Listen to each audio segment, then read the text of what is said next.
Algoritmos. Hola, bienvenido a este segundo video del curso de Fundamentos de Programación. En esta ocasión veremos el tema de algoritmos más a fondo. Conocerán las características, partes y formas en las que se puede representar un algoritmo. Anteriormente, en la introducción se mencionó que los algoritmos son un conjunto de pasos específicos que hace que se cumplan actividades de forma sucesiva y que la finalidad es solucionar un problema. Bien, conozcamos más sobre este tema. Algoritmos, conjunto de pasos lógicos necesarios para llevar a cabo una tarea específica, como la solución de un problema. Los algoritmos no dependen del lenguaje de programación en el que se expresan, como de la computadora que los ejecuta. Por ejemplo, en una analogía con la vida diaria, una receta para yo elaborar un postre, esta receta se puede expresar en español, inglés o catalán. Pero cualquiera que sea el lenguaje, los pasos para la elaboración del plato se realizan sin importar el cocinero, sin importar el lenguaje. Quiero decir que no importa el idioma en el que la receta indica los pasos seguirán siendo los mismos. Vamos a tener el mismo resultado, vamos a tener la misma solución, que en este caso es un postre. Características de los algoritmos. Preciso. Un algoritmo debe ser preciso. Cada orden debe estar escrito de forma específica. Es importante indicar el orden de cada paso. Esto implica que al momento de redactar un algoritmo debe ser claro, directo y conciso. Finito. Un algoritmo debe ser finito. Importante recordar que cuando hablamos de algoritmos, cada proceso debe tener un final. Debe concluir la ejecución de un algoritmo para presentar las soluciones del problema.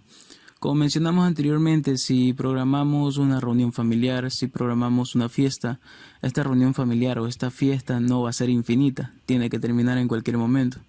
Definido. Un algoritmo debe ser definido, ya que si se sigue el mismo algoritmo dos veces, debe obtener el mismo resultado, la misma solución esas dos veces. Legible.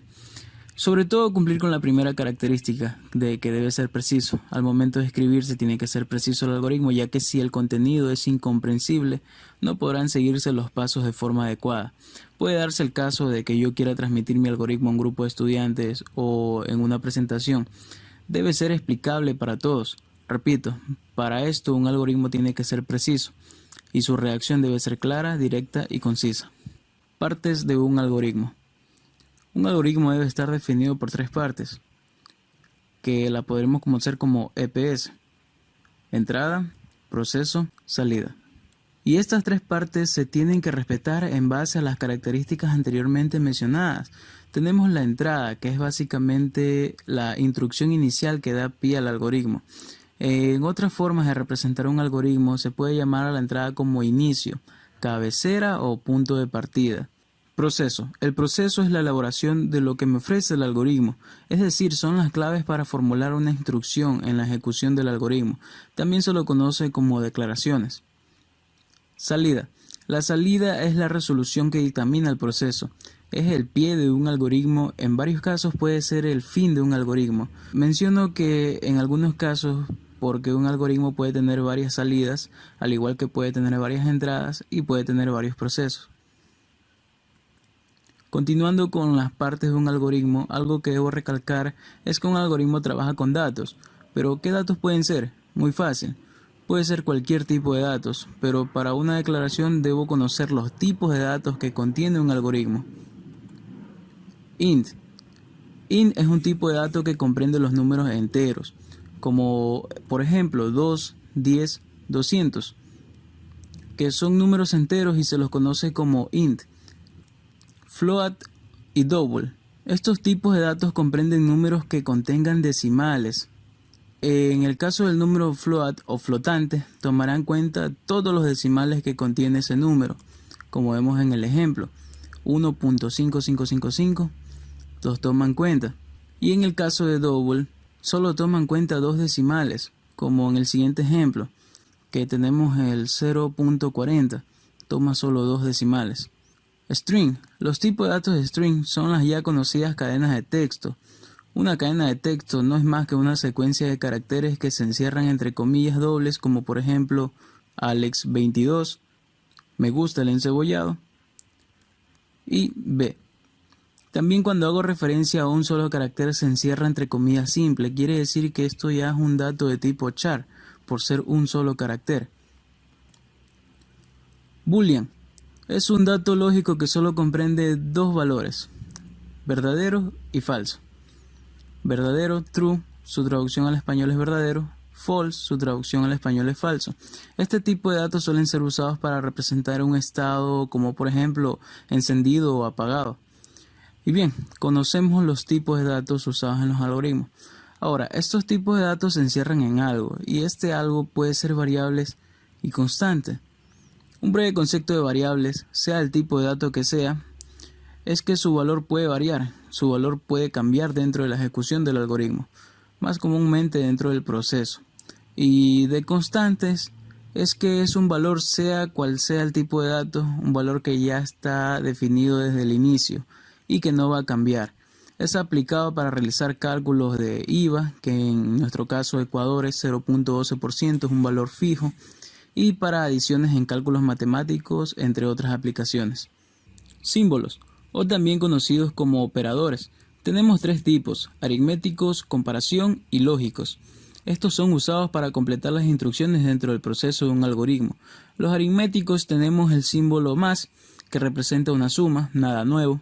El símbolo menos, que representa una resta, o también a los números negativos. El asterisco, que representa una multiplicación. La barra inclinada o slash, que representan la división. Como se dan cuenta, nada es nuevo. Son simples operaciones matemáticas.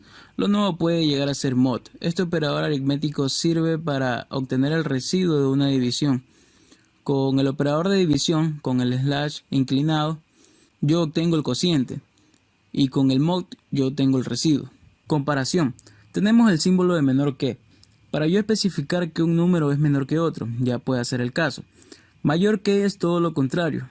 Menor igual, que quiere decir que por ejemplo un número es menor o igual a otro número. Lo mismo aplica de forma contraria para mayor o igual. Es algo muy fácil. Igual es un operador que se utiliza para comparar si específicamente una variable es igual a otra. La diferencia entre igual y el símbolo de solamente un igual es que cuando es un igual estoy asignando. Cuando son los dos ya estoy comparando. Por algo se llaman operadores de comparación. Lógicos. Tenemos tres. Los tres más usados: AND, OR y NOT. AND significa y, traducido al español. OR es o y NOT es una negación. Operadores que se usan para hacer condiciones. Ya sea un ejemplo de la vida cotidiana. Desayuné y estoy aseado, entonces ya estoy listo. Es decir que con el AND deben cumplirse las dos condiciones para poder continuar con el siguiente paso. Con el OR sería de otra forma, por ejemplo, desayuné o estoy aseado, no estoy listo, porque deben cumplirse las dos condiciones. Si digo que desayuné o estoy aseado, quiere decir que solamente he cumplido una. Y con el NOT ya niego totalmente si desayuné o estoy aseado. Son temas que más adelante en el curso lo vamos a ver con ejemplos y será más fácil que entender.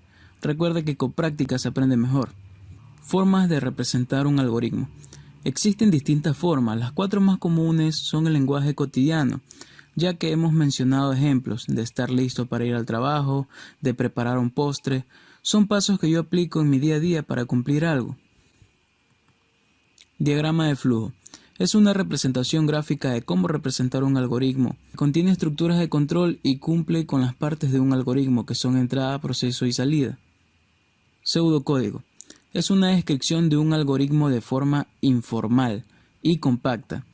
Esto lo convierte en un lenguaje simplificado entre un programador y máquina, realizado por el programador en su propio idioma. Y lenguaje de programación, que es un lenguaje formal y estructurado para realizar procesos que pueden ser llevados a cabo por las máquinas, en este caso las computadoras. Lenguaje de programación es aquella estructura que con cierta base sintáctica o semántica imparte distintas instrucciones a un programa. Todas estas formas de representar algoritmos las tendrán disponibles en próximos videos para adentrarnos en la práctica. Suscríbete a mi canal para más videos como este.